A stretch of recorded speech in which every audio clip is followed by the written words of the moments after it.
Welcome to Primetime News. It's Thursday, April 24th here in Seoul. I'm Choi Yusan. And I'm Daniel Chen. Thank you for joining us at this hour. As the entire nation mourns the loss of those who were on board the ill-fated ferry, Korean authorities are broadening their investigation into what exactly happened on the day the ferry capsized and who was responsible for this man-made disaster. And for more details on the joint investigation between police and the prosecution, we're now joined by our Lian here in the studio. Lian, what have we learned so far? Hi guys, it seems like all 15 crew members and of course including the captain that escaped the doomed Seoul ferry will face criminal charges. 11 have already been charged with negligent homicide and violating maritime law, with the remaining 4 undergoing investigations as suspects for the same crimes. Now, the comments coming from the crew members who are being investigated are causing quite a stir, and one of the crewmen has said he and his crew members were in a room only 7 to 8 meters away from the cabins where the passengers were before they fled the vessel without following the standard protocol to help passengers escape. Another crewman with a surname Sloane has claimed that he stayed in the vessel as long as he could to assess how serious the situation was until he was forced to flee and later be rescued. But the radio transcripts with Marine Traffic Control showed that the crew members tried to escape only 10 minutes after they made the announcement telling passengers to stay in their cabins and as soon as the rescue team arrived on the site.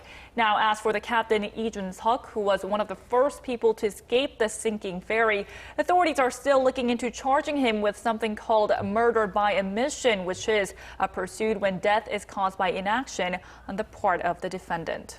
Right, it's only a matter of time until they pay the price for their actions. Now, in terms of the investigation, has there been any progress made in terms of pinpointing the exact cause of the ferry sinking so far, Lian?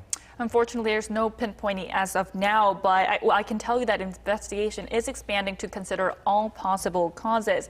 Now, prosecutors are now also looking into the Ohamana ferry, which is a similar type of ferry owned by the Cheongjin Marine Company, the operator of the sunken Seoul, to find possible clues for why the ferry sank. Now, there are a number of possible causes for the sinking being thrown around, but here are the 3 that are emerging as the most likely scenario.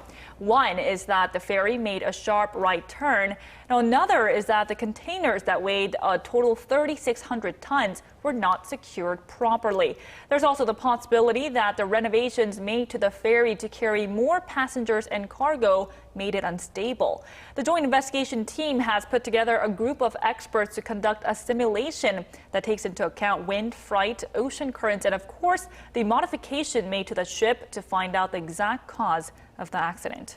Lian, I understand multiple bills have been proposed to prevent such a disaster from happening again. Tell us more. That's right. New bills being proposed and also revisions being made to the original bills as well. The Maritime Ministry has announced that it will revise related laws to permanently revoke a crew member's license if a ferry accident leads to any deaths. Take a look.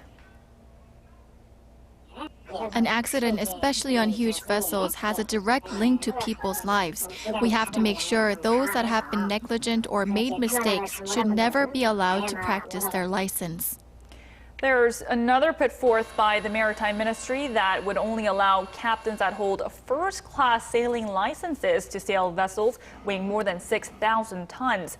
The Seoul came in at nearly 7,000 tons, and the captain of the ferry, Lee Jun-seok, holds a second-class sailing license, which is allowed under current regulations. The new set of proposed legislation comes after President Park Geun-hye called for a review of the entire disaster and emergency response system earlier this week. All right, Lian, thank you for that report. We look forward to more updates from you. And in waters off Korea's southwestern coast, search and rescue operations are well into the 9th day, but not a single survivor has been found since the ferry capsized last Wednesday morning. And for the latest, we now go live to our Song Ji-sun at Paengmok-hang Harbor, just 20 kilometers from the accident site. Ji-sun? Guys, today was the most critical day in terms of search and rescue operation because the tide and the current is expected to get stronger starting tomorrow, and even rain is in forecast for the weekend. And for today, 60 more bodies were recovered on this Thursday, and the death toll now well exceeds the number of survivors, standing at 175, with 127 still missing underwater. The divers focused their search on the third floor where the cafeteria is, but did not recover as many victims as they hoped for. The search also focused on the fourth level of the ship, where the cabins of most of Danwon High School students were located. Divers also said there were no air pockets present inside the sunken ferry, thinning the chance of possible survivors after the ship submerged completely underwater. Ji-sun, you also told us earlier that there was a row between families of the missing and authorities there. Can you tell us more? Guys, desperate, exhausted, and very angry parents are now very desperate, and they are not really trusting the government or the authorities or the verification of the rescue operations here anymore. In fact, I have been speaking with the Oceans Minister, the Chief of the Coast Guard, for over 4 hours now, questioning whether there was enough done in search operations today. The parents want more diving distance lines to be installed on the fourth deck of the sunken ferry, where most students are expected to be, and that more private divers are brought into the operation. Families of the missing are convinced that the authorities did not go forward with the rescue operation as they have been told, and it's pretty certain at this point now that private divers who volunteered to participate in the rescue operation have pulled out after conflicting with the Navy and Marine divers. Parents want them back as they think there are not enough divers out there to go underwater and search for what the parents now say the bodies of their children. The Oceans Minister and the Coast Guard Chief have been consistently saying that they're doing all that they can and are making use of every possible asset that they do have, but parents are not believing what the government is saying anymore. This has been Song Ji reporting live from Paengmok-hang Harbor in Sindu. The unfolding situation surrounding the sunken ferry here in Korea continues to raise questions on whether the crew responded properly. Initially, expert seamen cautioned against jumping to try to make any conclusion, but we first have another reporter standing by. We believe our Connie Lee is standing by. Now, the families have asked search crews and to find out all those remaining missing by the end of today, but as more than 100 are still unaccounted for, it looks as though search operations will take much longer. Now, this is, of course, infuriating many of the family members tonight. And it looks like there was a bit of commotion there just moments ago. For more on this, we go to our Connie Lee on the phone, who's at Chindo Gymnasium, or the shelter where families wait to hear any news on the search and recovery operation. Connie, what's been going on there tonight? Hey, Yutan and Daniel, I'm reporting live from outside the Chindo Gymnasium. Here on site, we had a bit of unexpected commotion break out just about an hour ago. It's about 10:10 p.m. right now here in Korea, and all media personnel were actually ordered to leave the gym because the families of those still missing had to hold a meeting amongst themselves. And then after about an hour, we saw a large shuttle bus pull up to the gym, and then family members running outside to get on the bus.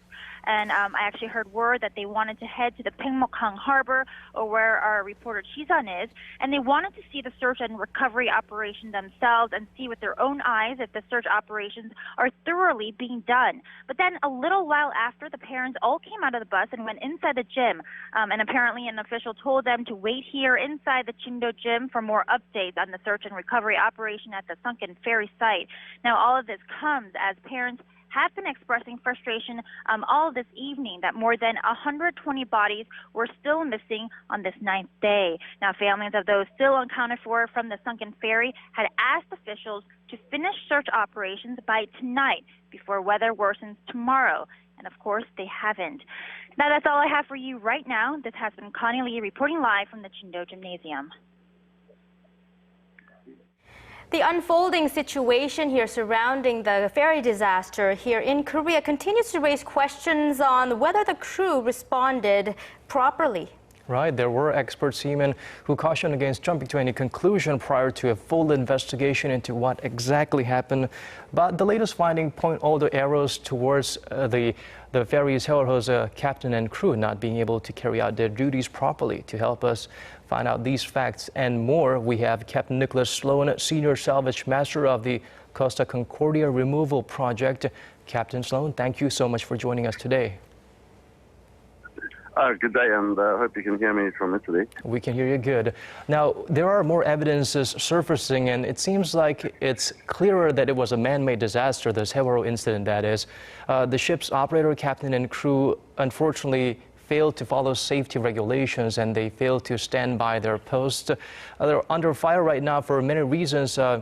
In your opinion, is there any excuse for them for behaving such a way, or is it just plain and simple that they are the main cause of this disaster? It's very difficult to comment. I mean, even in the case of the Concordia, the actual to get to the truth of the whole situation takes a long time. So while initially it might look as if everyone sort of abandoned their post, it's not always the case. But obviously, I think the priority is, the safety of the passengers and crew is paramount, and that's one of the obligations of the captain and crew.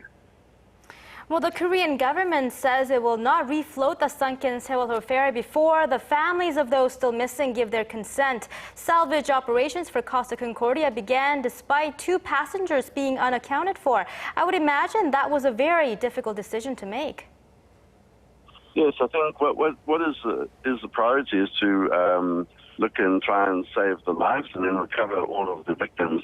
But you get to a certain point where the danger that the rescue team themselves are placing themselves is to a point where they have to say that they can no longer continue with that recovery operation until the vessel is stabilized. So it's a balance. The priority is obviously to recover everyone, but you get to a certain point where the lives and the safety of the people who are part of the rescue team also has to be taken into consideration. So it is a difficult choice, but I think at this point in time it's too soon to stop. The priority has to be the rescue teams and the recovery. Well, Captain, based on your experience with the Costa Concordia incident, what will be some of the biggest challenges facing authorities here in Korea when they do decide to salvage the Sewol vessel? And may we also ask, how long will the whole process take? Yeah, I think the first thing is to try and identify exactly what caused it. And then you have to look at the condition of obviously all the trucks and the cargo inside the ferry itself. And once you have assessed the condition of the ship, then obviously the priority will to be remove all the pollutants and the fuel. And that will be the first step. And then after that, they'll say, okay, now we have to consider various different options and plans. And so you go and you put out a tender to get the right plan, and then you assess it based on what is best. So obviously the weather is a very important situation, but fortunately you're coming into your summer season, so that's a big positive. But it's going to take several months before you get to a position where they can start the salvage operations. It's not going to be something that happens in the next week. All right, Captain Sloane, thank you for sharing your insights with us tonight. All right, and thank you.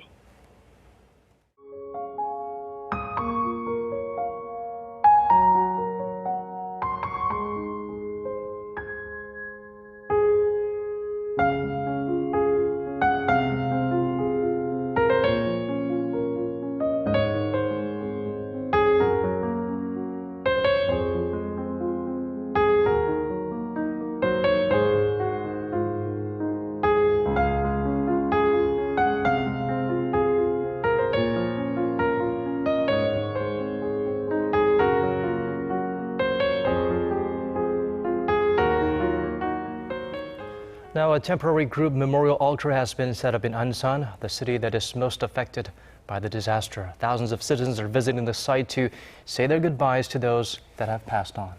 Our Kwon So-ah is at the Ansan Olympic Memorial Hall, and she joins us over the phone. So-ah. Guys, with the whole nation in grief for the victims of the tragic Sewol ferry accident, thousands are coming to the Ansan Olympic Memorial Hall to say their goodbyes. As people have gotten off from work, the lines of mourners have grown longer this evening, reaching out onto the streets in front of the hall. At times, it's silent sadness filling the hall, at others, it's cries. The atmosphere has become very tense as well, as around an hour and a half ago, a woman, apparently a mother of a student that died in the tragic accident, became angry at cameras filming her as she was crying and calling out to her son. The entire press had to move out of the hall as the woman began to push camera equipment and throw bottles. Now, so far, more than 30,000 people from all around the nation have come to the Ansan Olympic Memorial Hall to say their goodbyes to those who've passed.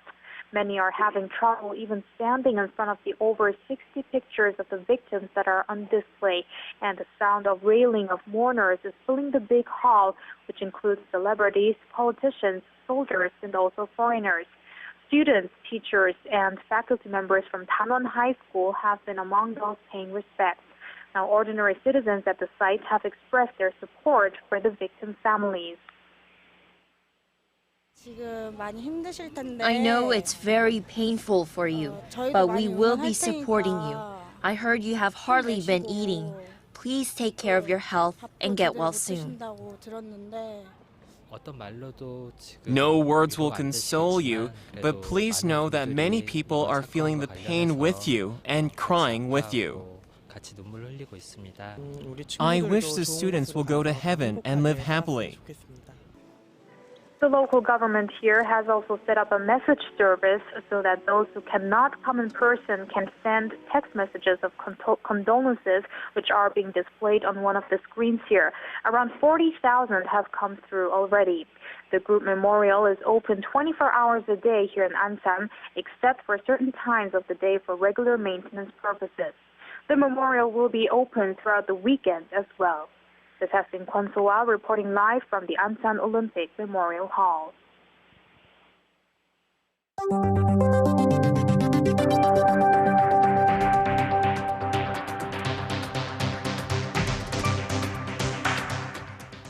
U.S. President Barack Obama, who's currently in Tokyo, the first stop of his Asia tour, met his Japanese counterpart for a summit earlier on this Thursday.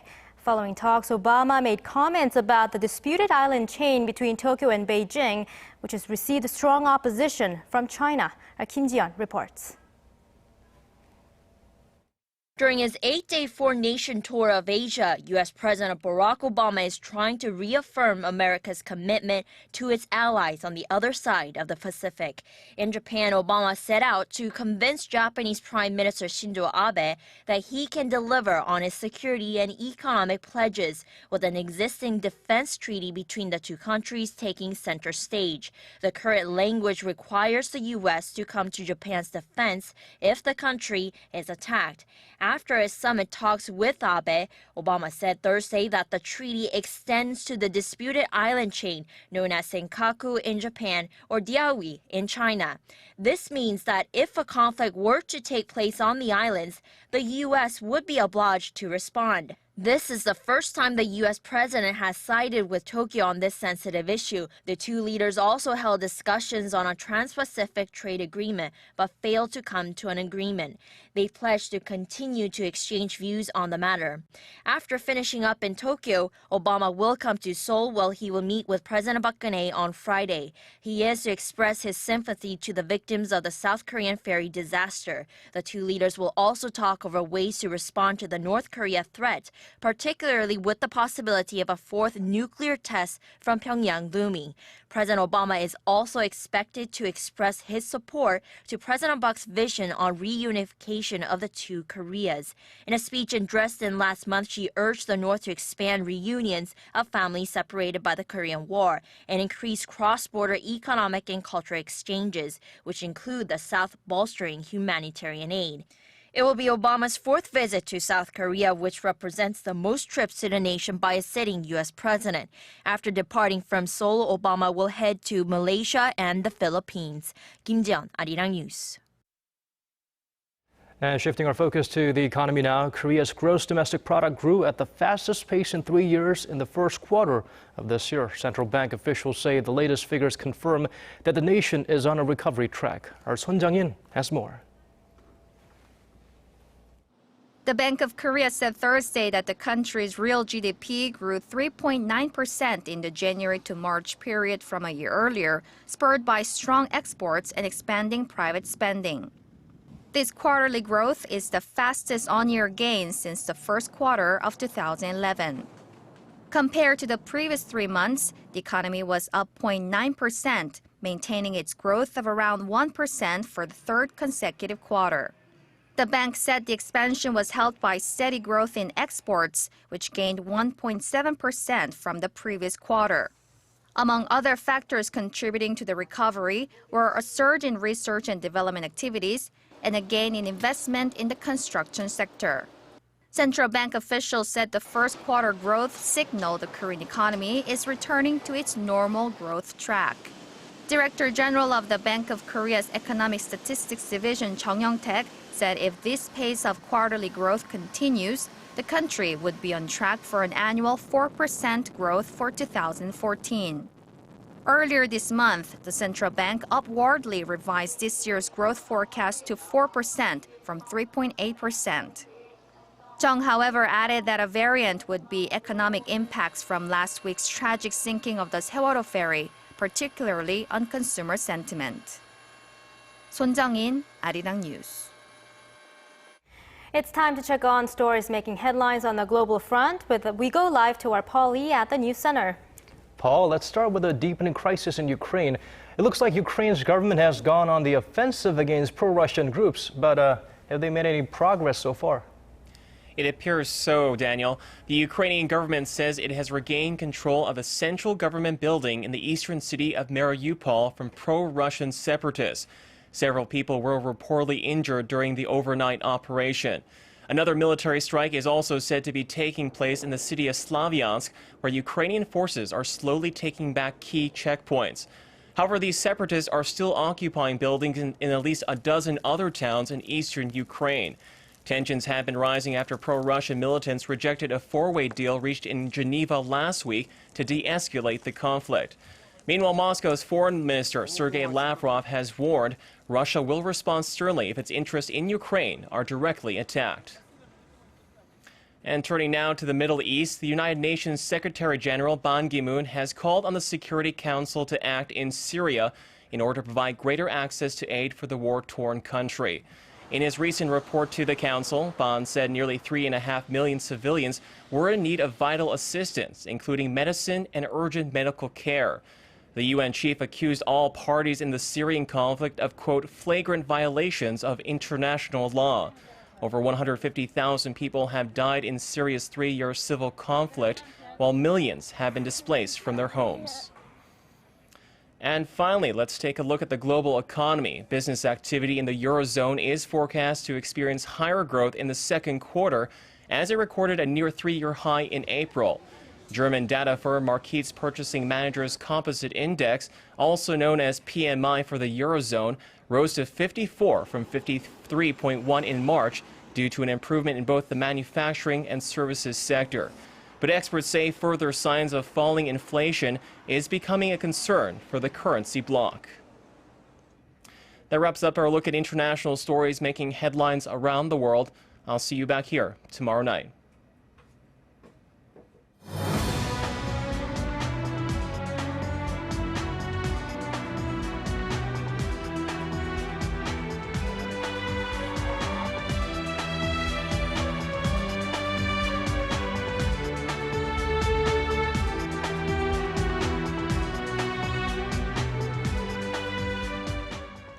Unfortunately, the time is against the rescue efforts for the Sewol ferry incident. Today is the last day of the nip tides, so sea conditions are about to take a turn.